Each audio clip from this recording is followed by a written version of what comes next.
Hey and welcome everybody to another Gregory Alan Isakov guitar lesson. Today we're going to take a look at Idaho, one of his most beautiful songs in my opinion. And we need a couple of basic chords and a couple of, well, I would say special chords, but yeah, really cool sounding. Let's start out with the tuning first though. In the original version by him, the song's actually played in drop D tuning. So you would have to drop your low E string down to a D. But since the song is in E with a capo on the 2nd fret, we can also just put the capo on all strings except for the E string. Okay, so we have that low E in there. So if we play the first chord, which is the D major chord, up a whole step, because of the capo, we have an E major chord.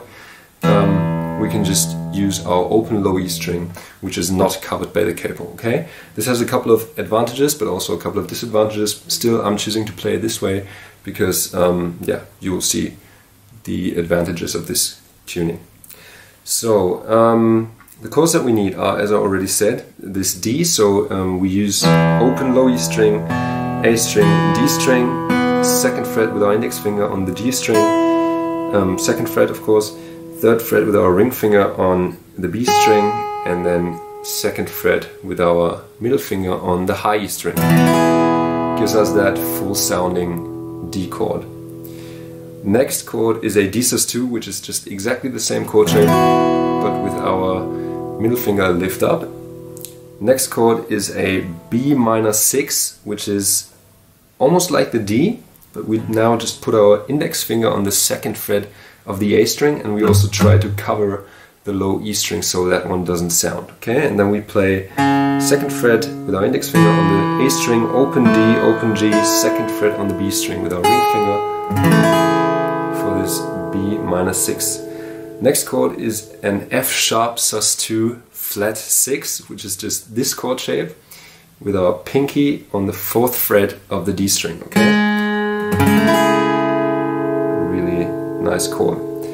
Next chord is a B minor 11, which is either played with this B minor 6 chord shape, but just with an open E string, or we can also put our middle finger on the 2nd fret of the G string. It also sounds good. You could use either alternative for this song. Next chord is a G, and this is where our tuning comes in handy because we can just play a regular G. If you tuned your E string down to D, we would have to play a G like this, which is really uncomfortable in my opinion. So this is definitely an advantage of this tuning. So we just play a regular G chord, which is 3rd fret, of course related to the capo, with our middle finger on the E string, 2nd fret with our index finger on the A string, open D, G string, 3rd fret with our ring finger on the B string, and 3rd fret with our pinky on the E string. And we also have to do some hammer-on variations on this, which is why this tuning is a good alternative. Now we come to the disadvantages of this tuning, because we then have to play an E minor, and normally we would have the low E string as a root note, but in this case this doesn't make sense because, yeah, obviously we're not covering the E string with our capo, so it doesn't make sense anymore. So we either cover up the E string so it doesn't ring, or we can put it on the 2nd fret of the low E string where the capo is, but this is really uncomfortable and I don't like doing it, so I just cover up the E string and play it this way. So we have muted low E string, 2nd fret A and D string, and then open G, B and E string. And we also need an A sus2, which is muted low E string, open A string, 2nd fret on the D and G string, open B and E string, and we also need a regular A, which is just exactly the same chord shape, but with our pinky finger, or if you want to play it this way, with your ring finger on the 2nd fret of the B string. Okay? Alright, so let's take a look at the intro. The intro of the song starts off with our D chord, but with our pinky on the 3rd fret of the E string right before our middle finger. And then we just strum the D chord all the way way from the high E string to the low E string, and from the low E string to the high E string in an arpeggiated way, so we don't do what we do. Okay, so each string can be heard on its own. After that we do a pull-off with our pinky onto the second fret of the E string where we have our middle finger, and then we just pick B, G, D, and then A. Okay, so it sounds like this. And when we pick the A string, we hammer on with our index finger onto the second fret of the A string. Okay. And then we just strum this B-6 chord once. What I would also recommend you to do is to just do up strums on the single picks. Okay, so we do, and just on the last pick, so on the A hammer on, I would use a down strum because it's just easier to follow that way up with up strums. Okay. So this is the first part. And we just repeat that twice. And the second time around you can hear him lightly strumming the strings before going into the verse.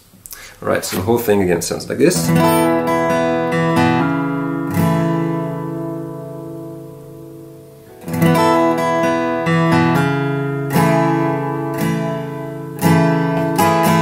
Then we do up, down, up. And from our up, down, up, in the intro we move into the verse, and the chord progression for the verse is always going to be D to B-6 to this F sharp sus2 B6, flat 6, sorry, to a regular G. Strumming pattern that we're going to use is going to be bass, down, up, down, up, bass, down, up, down, up. Okay? We start off on the D, bass, down, down, up. Now we pick the open low A string and hammer on for our B-6, okay? Then pinky on the 4th fret on the D string for F sharp sus2 flat 6. And this time we pick this the note that we're gripping with our pinky as a bass note. And then for the G we do something different because we play bass, down, up, and then pick our A string as a bass note and hammer on with our index finger on the second fret of the A string, and then do another down, up. Okay? So really slowly, the verse chord progression sounds like this.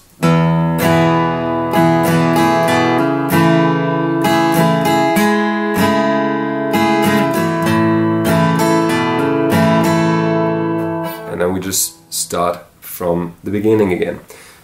A couple of variations that he does is sometimes when he plays the D, he does the bass pick, then the down strum. On the down strum he either does a pull-off with his middle finger, or he just plays it open, or sometimes he does the hammer on with his index fingers, with his middle finger, so it sounds like this. Sometimes he does a hammer on with his index finger. So you can just feel free to do anything, what you want to do on this D chord, just a little variation. Alright, so this is the verse, and then we get to the chorus, which is A sus2, or sometimes just a regular A, doesn't really matter what you use, to this B-11 with the open G string. And we just play.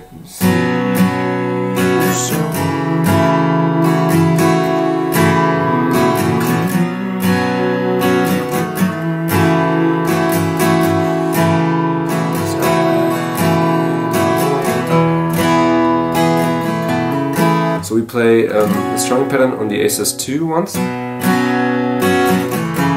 on the B-11 twice, then A once, and then we just stay on the B-11 until he sings Across Idaho, and then we move back to our D. Last section that we have to cover is the bridge, and the bridge is going to be E minor to D to B minor C.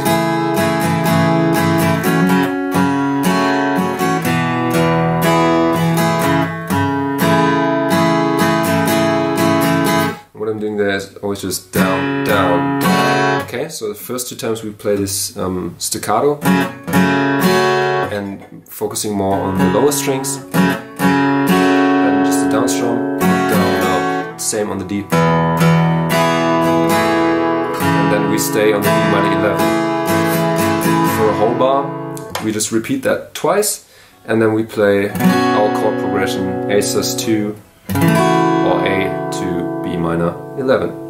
And that is already the whole song. So I hope this tutorial was clear and you understood everything. Hope you can now play this song. Leave a like if you enjoyed this tutorial and check out my channel for more Gregory Alan Isakov guitar tutorials. Hope to see you there again soon. Goodbye and see you around next time. Thanks for watching.